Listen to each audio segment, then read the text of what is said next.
Halo semuanya, perkenalkan nama saya Dito dari Rumah PA dengan NIM L1A1 272 dari program studi kehutanan Fakultas Pertanian Universitas Jambi.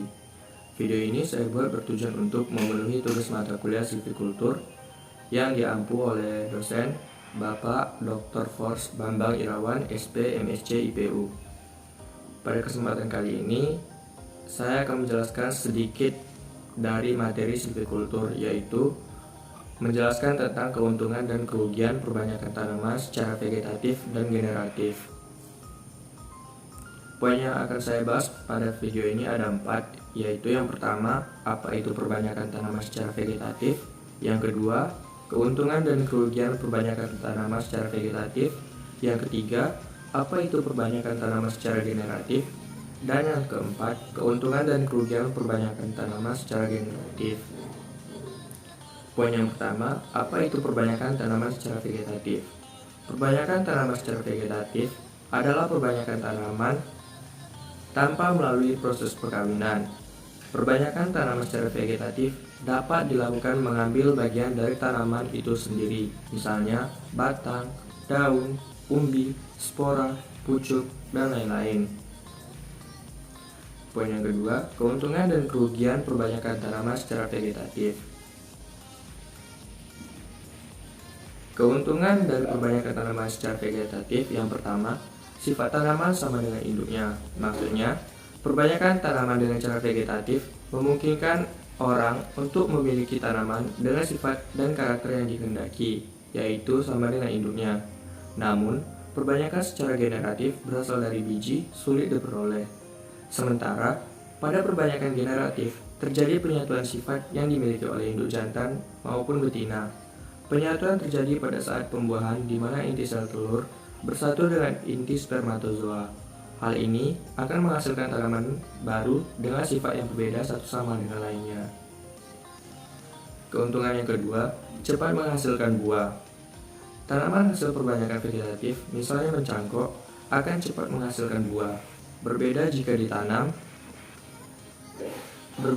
tanaman diperbanyak dengan biji atau generatif, akan membutuhkan proses dan waktu lama untuk menunggu tanaman ini berbuah.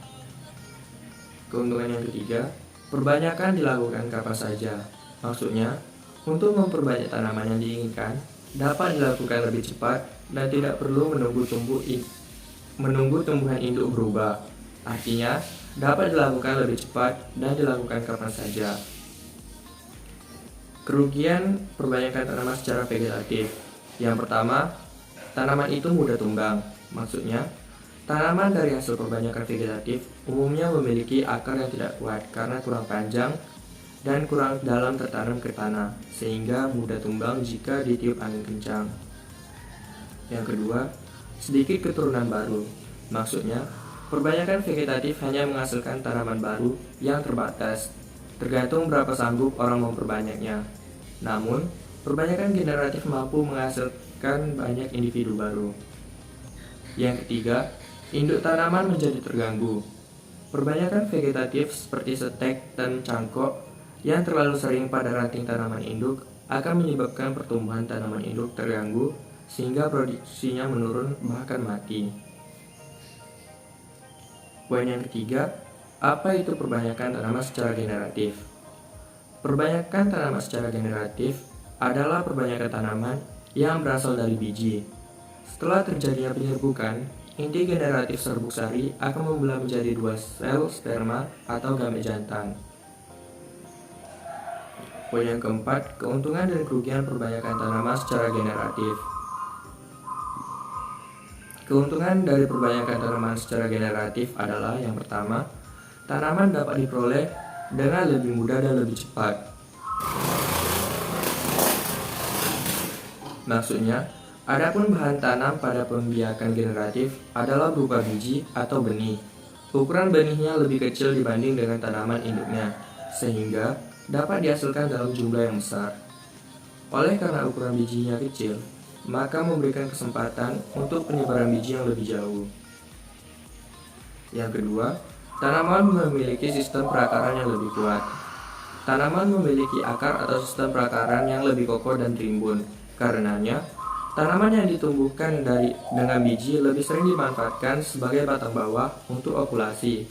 Selain itu, karena sistem perakarannya yang kuat, tanaman ini lebih banyak dikembangkan di lahan kritis maupun untuk konservasi lahan. Yang ketiga, memiliki keragaman genetik yang dapat digunakan untuk pemulihan tanaman. Tanaman hasil pembiakan generatif akan mempunyai sifat yang berbeda dengan kedua induknya, karena merupakan perpaduan dari kedua induknya, sehingga menimbulkan variasi-variasi baru, baik secara fenotip maupun genotip. 4. Tanaman tersebut sangat tahan dari penyakit.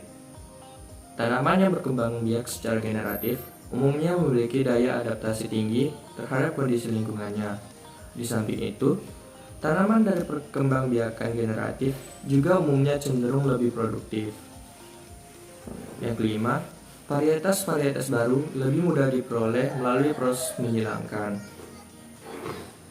Kerugian dari perbanyakan secara generatif, yang pertama, tanaman baru yang dihasilkan belum tentu sama sifatnya dengan induknya. Sifat biji yang dihasilkan sering menyimpang dari sifat pohon induknya. Bila biji yang ditanam dari ratusan biji dari satu pohon induk yang sama, akan berpotensi menghasilkan banyak tanaman baru dengan sifat yang lebih beragam. Yang kedua, varietas baru yang dihasilkan belum tentu baik. Yang ketiga, memerlukan waktu lebih lama untuk berbuah. Maksudnya, pertumbuhan vegetatif tanaman hasil perbanyakan secara generatif umumnya lebih lambat karena di awal pertumbuhannya. Hal itu karena makanan yang dihasilkan dari proses fotosintesa lebih banyak digunakan untuk membentuk batang dan tajuk tanaman.